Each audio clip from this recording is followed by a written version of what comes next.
90%는 최소 25만 원이다. 네. 조금 전에 저희가 일면 기사로 소개를 드렸었죠. 모든 국민한테 지원금을 주는데 다만 주는 금액은 좀 차등이 있다. 상위 10%를 제외하고 그 나머지 90%는 일단 최소 25만 원씩은 받을 수 있습니다. 라는 겁니다. 근데 그럼 여기서 드는 의문, 그럼 상위 10%는 얼마를 받는다는 거야? 라는 거죠. 여기 보겠습니다. 고소득인 이 10%, 상위 10%한테는 15만 원을 주고 가장 많이 받는 건 이제 취약층. 여기는 이제 가장 많이 받는 경우에는 50만 원까지 준다. 뭐에 따라? 소득에 따라 이렇게 줍니다. 라는 거예요. 근데 여기서 말하는 게 일단 1차 주고 2차 주고 나머지 90% 일단 25만 원 받을 수 있다고 하는데 그럼 이 돈 언제 주냐는 거죠. 다음 기사 볼까요?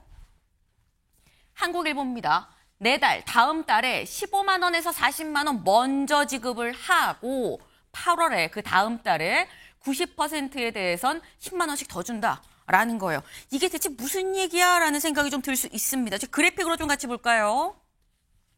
이거죠. 지금 현재 받을 수 있는 사람이 5,117만 명입니다. 근데 소득 수준으로 따졌을 때는 상위 10% 그 아래 차상위 기초수급자 쭉 이렇게 좀 나눠져요. 그래서 1차로 여기 1차 선지급이라고 적혀 있죠.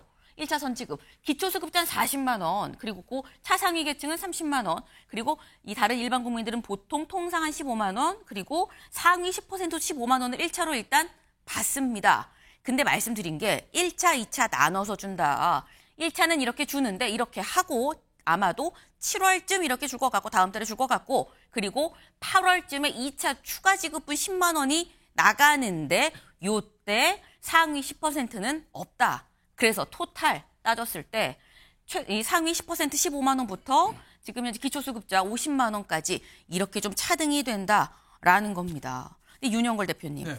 사실 또 이렇게 되면 또 상위 10%는 또 이렇게 생각을 할 수도 있는 게 세금은 내가 제일 많이 내는데 왜 나는 더 적게 주는 거야? 라고 할 수도 있어요. 코로나 때는 또 다 같이 똑같이 주는 면이 있긴 있었거든요. 그런 면이 있죠. 뭐 세금 상위 10%가 제일 많이 내는데 그 사람들은 뭐 15만 원 받고 또 다른 사람들은 기초수급자나 이런 사람들은 한 50만 원씩 받으니까 내가 내는 거는 제일 많은데 왜 적냐.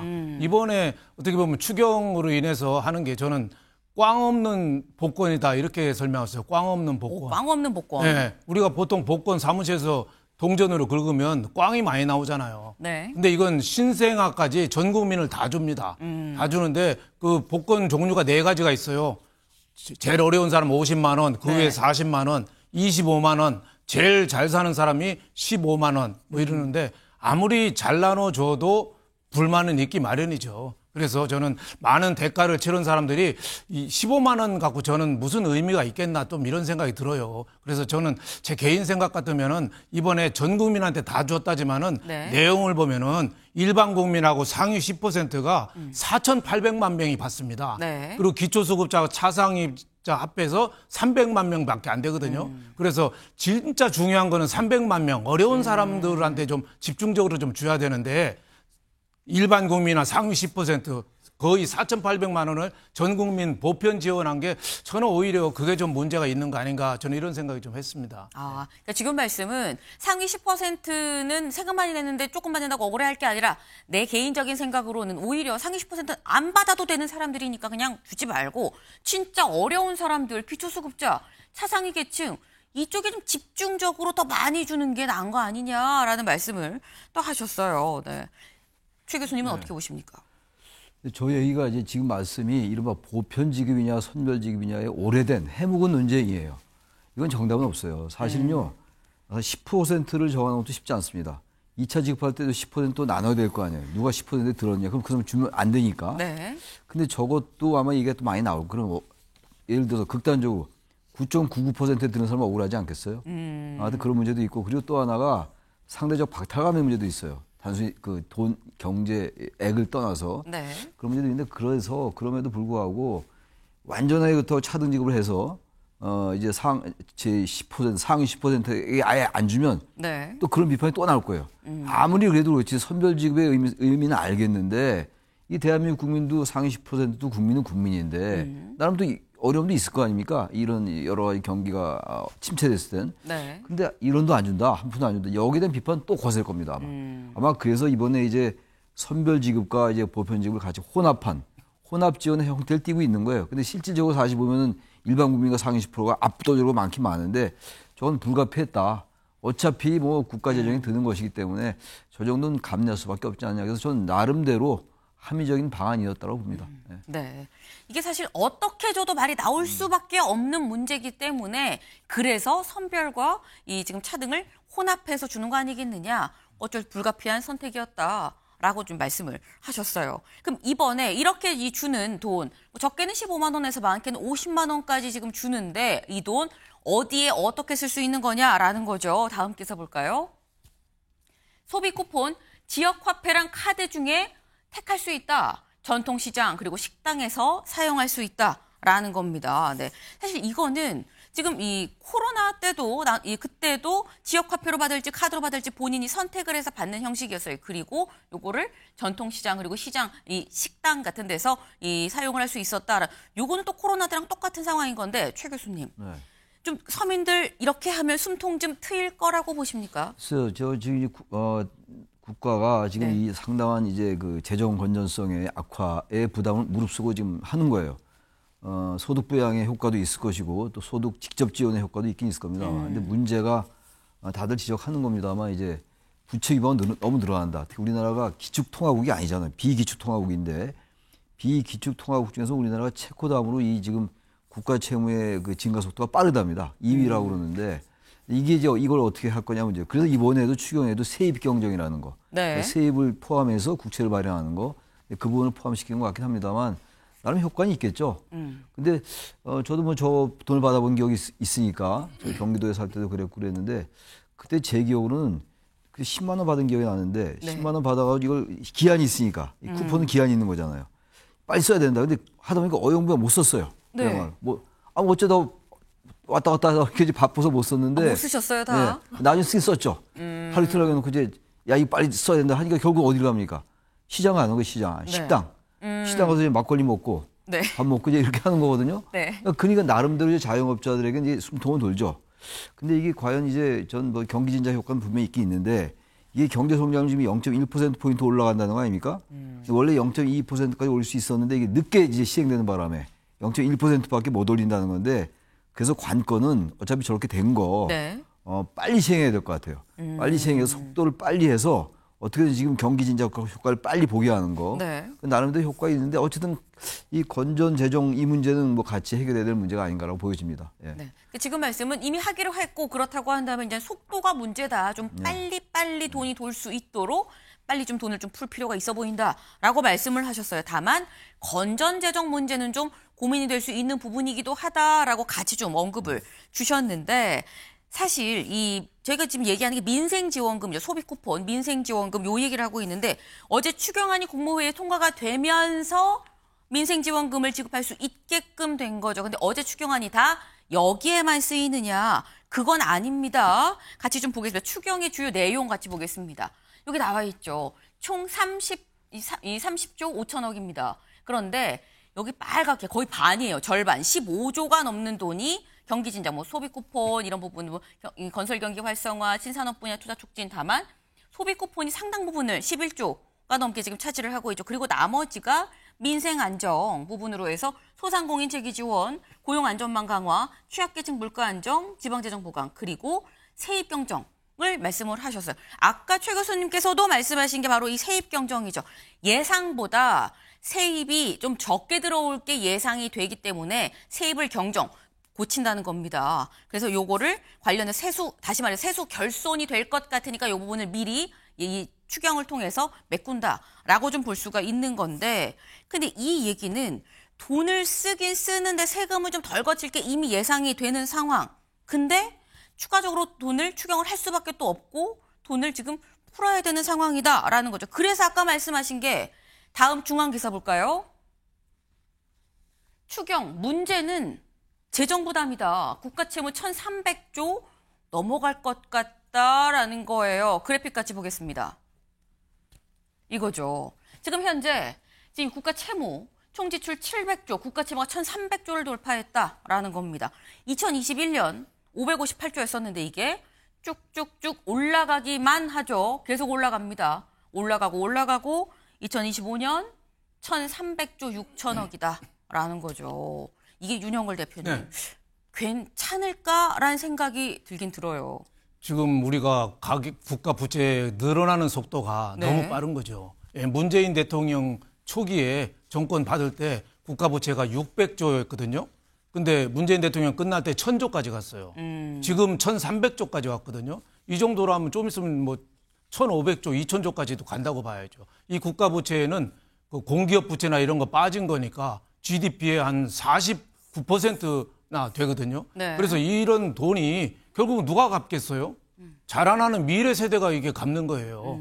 그래서 이게 국민한테 결국은 다 돌아오는 거다. 네. 그래서 이게 공짜가 아니다. 그리고 돈이 풀리면 이런 돈이 이번도 추경에서 30조 넘는 돈이 풀리면 물가를 또 자극할 거 아니에요. 물가를 자극하면 또 인플레 또 우려가 있고 부동산 뭐 이걸 또 자극할 우려가 있으니까 여러 가지로 굉장히 어떻게 보면은 우리가 문재인 대통령한테 코로나로 인해서 포퓰리즘 첫 발을 드러냈다면은 저는 이번 추경이 포퓰리즘 아예 두 번째 발을 들여놓은 거다. 저는 이렇게 보고 있습니다. 그래서 승수 효과라는 말이 있거든요. 1조를 투자하면은 그 돈을 나눠주면은 3,300억 정도 효과가 있고 네. SOC 뭐 항만, 다리, 교량 이런 걸 건설하면은 8,800억 승수 효과가 있어요. 1조 투자를 하면은. 네. 그러면은 그런 쪽으로 좀 투자를 해서 경기를 좀 살리는 쪽으로 해야 되는데 돈 나눠주는 쪽으로 언발에 오줌 누는 식으로 나눠주는데 저는 이게 포퓰리즘의 두 번째 발을 드러났는데 이게 나눠주는 게 끝이겠느냐 이거죠.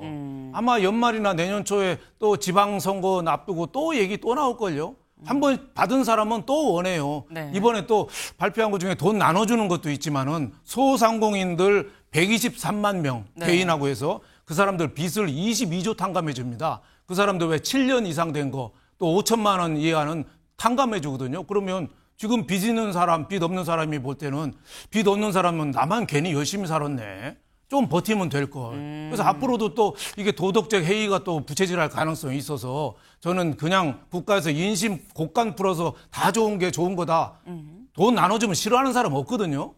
왜 일본이 지금 이시바 시게루 총리가 돈을 개인한테 2만 엔, 우리 돈은 20만 원, 어린이 취약자한테 4만 엔, 네. 40만 원씩 나눠주는데 국민 68%가 반대했어요.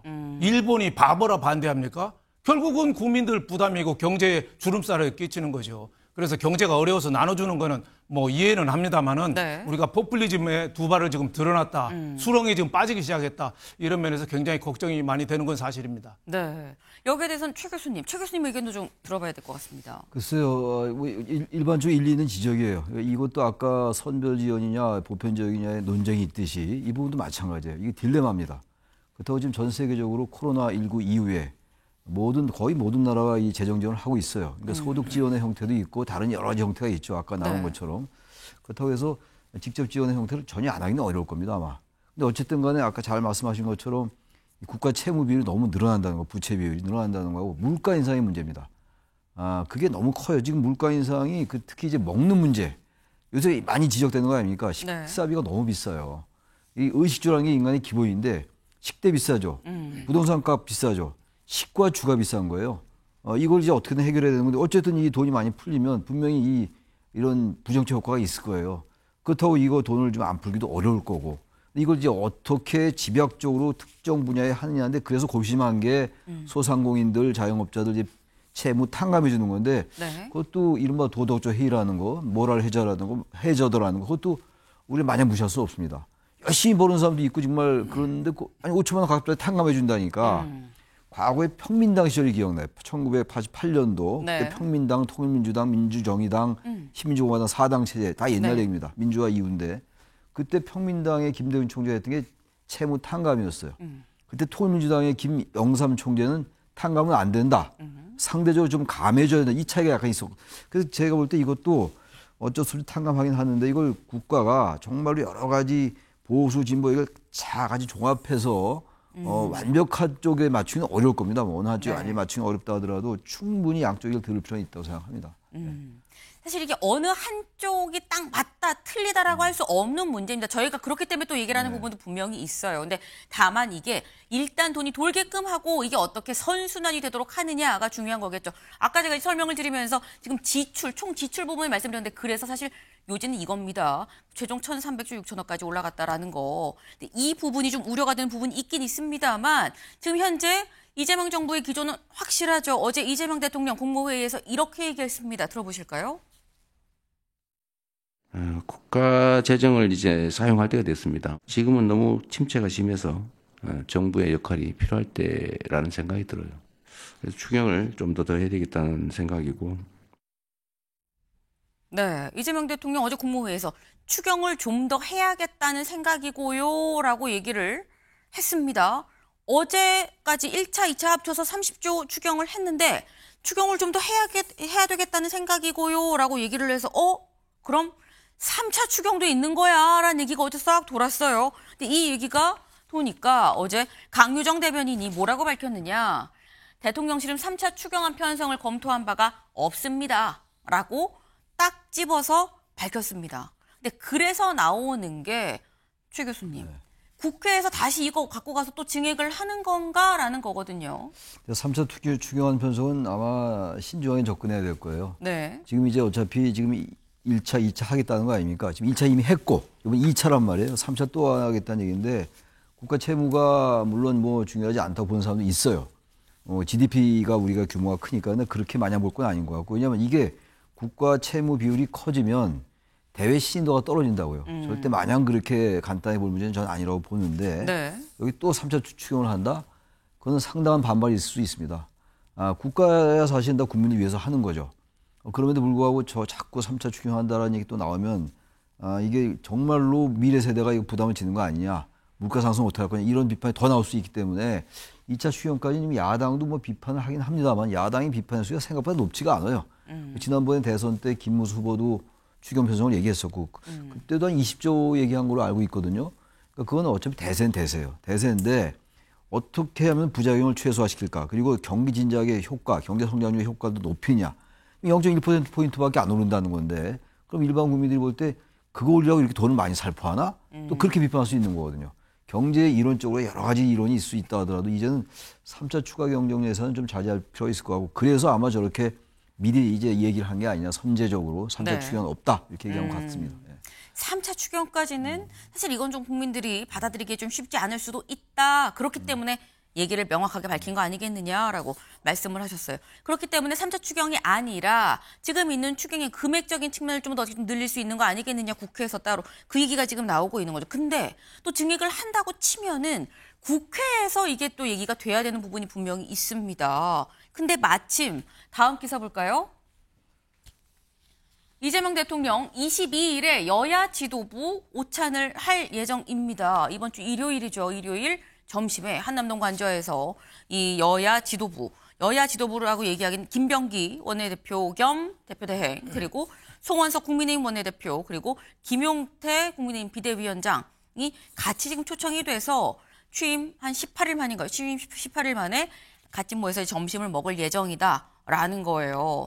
근데 생각보다 좀 빨리 만나는 것 같은데 라는 생각 안 드시나요? 역대 대통령들 언제 만났느냐를 보면 이번에 이재명 대통령은 취임 18일 만에 이제 만나는 거죠. 문재인 전 대통령 취임 9일 만에 근데 이때는 여야 5당 원내대표 회동이었습니다. 그리고 윤석열 전 대통령 취임 2년 만에 그때 만났었죠. 그렇기 때문에 이걸 비교하면 윤영걸 대표님 네. 상당히 좀 빨리 만나는 것 같다라는 거예요. 근데 참모들은 7월 초를 심지어 사실 얘기를 했었는데 뭐 미룰 필요 있어라고 해서 땡겨서 보는 거라고 하는데 뭔가 이재명 대통령이 하고 싶은 얘기가 있다는 건가라는 생각도 듭니다. 뭐 하고 싶은 얘기가 있을 수도 있고 소통의 활성화라는 점에서는 상당히 긍정적이죠. 미국의 그 레이건 대통령은 업무 중에 80%를 야당 의원들 만나고 소통하는 데 썼다잖아요. 그래서 그 지난 윤석열 전 대통령은 거의 뭐 안 만나고 딱 한 번 야당 대표 만났잖아요.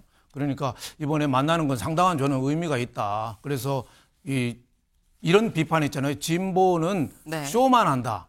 보수는 쇼도 못한다. 뭐 이런 얘기 있는데 저렇게 보여주기식이지만은 만나는 거는 저는 큰 의미가 있다 이렇게 보고 있고 하지만은 좀 아쉬운 점은 좀 많이 좀 듣고 네. 더 얘기할 거 하고 더 많이 들어야 되거든요.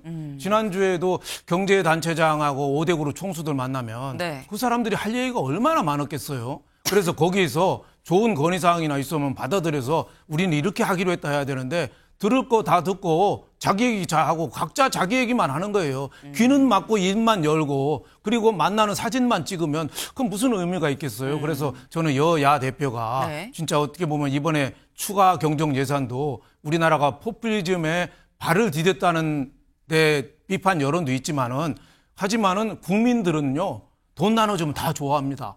국민의힘도 마냥 반대만 할 수 없어요. 남미의 베네수엘라나 아르헨티나 돈 나눠주니까 얼마나 좋아하고 그렇습니까? 나라는 어떻게 될지 몰라도 다 좋아하거든요. 그래서 여야가 적당한 선에서 좀 이런 것도 돈 나눠주는 추경이나 이런 것도 네. 좀 타협할 수 있는 것도 좀 필요하지 않느냐. 그게 포퓰리즘의 딜레마입니다. 네. 네. 사실 이런 추경이나 이런 부분에 대해서도 여야가 같이 좀 뜻을 모으고 한 방향으로 가는 부분도 분명히 필요하다. 어쨌거나 뭐 이런 아까 표현을 쓰셨어요. 시중에 나오는 뭐 그런 얘기들인 거죠. 정치권을 좀 비판을 하면서 진보는 쇼만 하고 보수는 쇼도 안 하고 쇼도 못 한다. 뭐 이런 말씀을 지금 쓰셨는데 어쨌거나 이거는 뭐 좋다고 평가를 해야 될 부분이다라고 말씀을 지금 하셨습니다. 네. 근데 지금 사실 만나서 아까 뭐 추경 이런 얘기 좀 해야 되지 않겠어요?라고 말씀을 하셨는데 여기에 더해서 요번에 초청된 사람 중에 한 명 김용태 비대위원장이죠. 김용태 비대위원장 요 얘기를 좀 할 것 같습니다. 직접 들어보고 오실까요? 지금 김민석 지명자와 관련해서 여러 가지 저희 인사청문 위원들이 지적하고 있는 도덕적 의혹들과 관련해서 국민 상식과 괴리된 부분들이 굉장히 많습니다. 김민석 지명자가 해명을 제대로 못하고 있는 가운데 대통령께서도 이 사실을 직시하셔야 대통령께서 말씀하셨던 국민 통합이라든지 이재명 정부의 역할이 가능할 텐데 야당이 느끼고 있는 것들에 대해서 허심탄회하게 대통령께 잘 전달할 수 있도록 하겠습니다.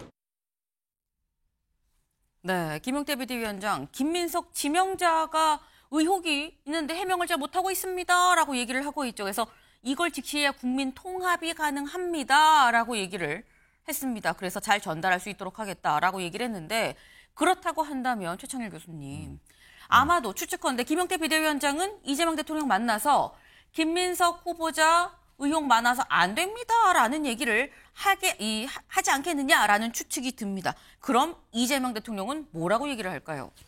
글쎄요. 이재명 대통령이 뭐 속내를 제가 전혀 알 수는 없는데 지난번에 했던 얘기가 있잖아요. 이재명 대통령이 의혹이 있는데 이게 청문회 때 인사청문회 때 해명이 가능할 것 같다라는 취지의 발언을 한 걸로 제가 알고 있어요. 보도에서 네. 봤는데 그 얘기를 비춰보면은 여러 양해를 구할 것 같아요. 그렇지 않다. 뭐 여러 가지 이제 이재명 대통령이 직접 해명하거나 소명할 일은 전혀 아닙니다만 야당의 비판에 대해서 다른 반론을 제기할 수 있겠죠.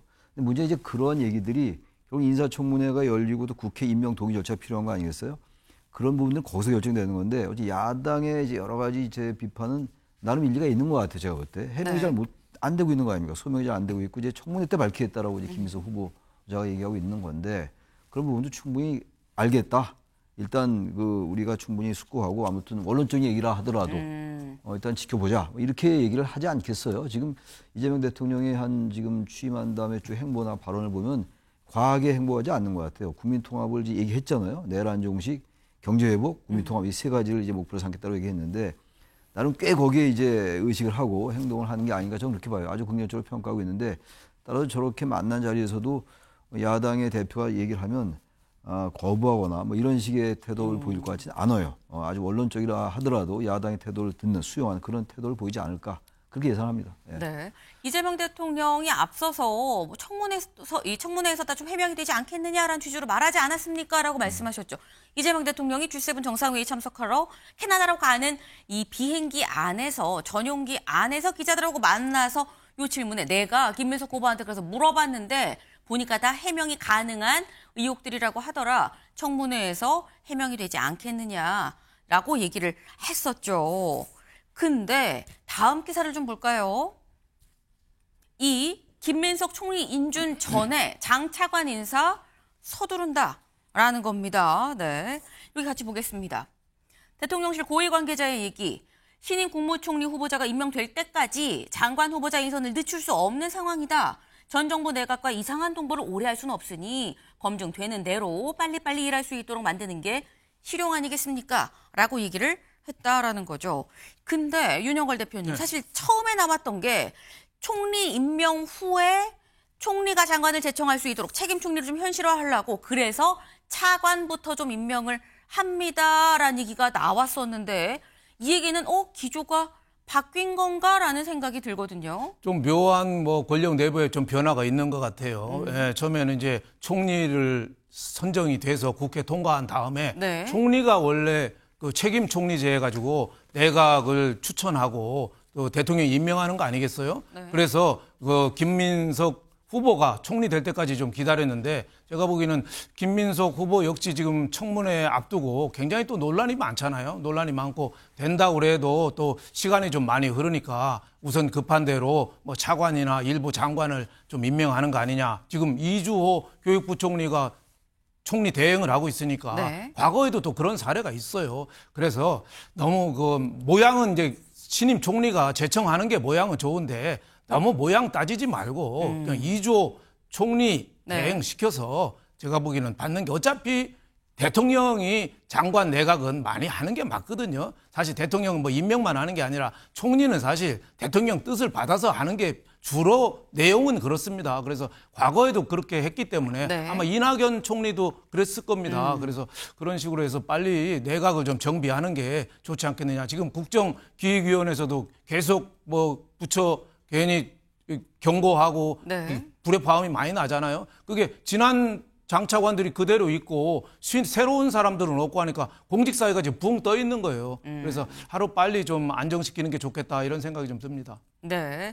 사실 윤석열 정부 때의 장차관들이 그대로 있는 상태에서 지금 업무 보고가 이루어지고 지금 취임하고 지금 한 한 달 가까이 지금 돼가고 있는 그런 상태인 거죠. 때문에 뭔가 불협화음이 있을 수밖에 없는 부분이 있기 때문에 그런 부분이 있지 않겠느냐. 살짝 좀 기류가 바뀌는 것 같다라고 말씀을 하셨는데 짧게 최 교수님 이렇게 물어보겠습니다.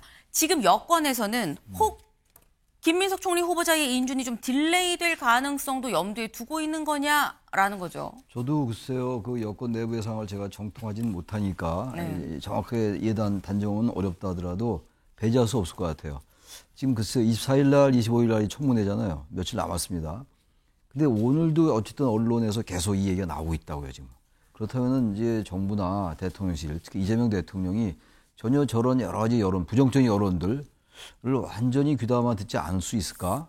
라는 측면에서 글쎄 이것과 지금 차관 인선과 연계시키는 게 어떨지 모르겠습니다만 연계시킬만 해요. 왜냐면 이런 얘기 굳이 할 필요 없거든요. 만약 인사청문회 하고 임명 동의하고 바로 임명하면 되는 거거든요. 그렇죠. 그러면 다음 주에 사실 임명할 수도 있는 임명할 겁니다. 수 있어요. 근데 지금 이 기류가 바뀌는 걸로 봐서 이주호 총리 대행, 권한 대행이 하게 한다? 모양이 썩 좋아 보진 않아요. 모양이 중요한 건 아니겠습니다만. 그런데 그럼에도 불구하고 이런 얘기가 나온다는 거는 완전히 그렇다고 이 김민석 후보를 사퇴시키는 이런 길은 전혀 아니에요. 제가 볼 때 전혀 아닙니다만 그 가능성 배제하지 말자라는 얘기가 있는 게 아닌가라는 추정은 충분히 합리적으로 가능하다 이렇게 생각합니다. 네.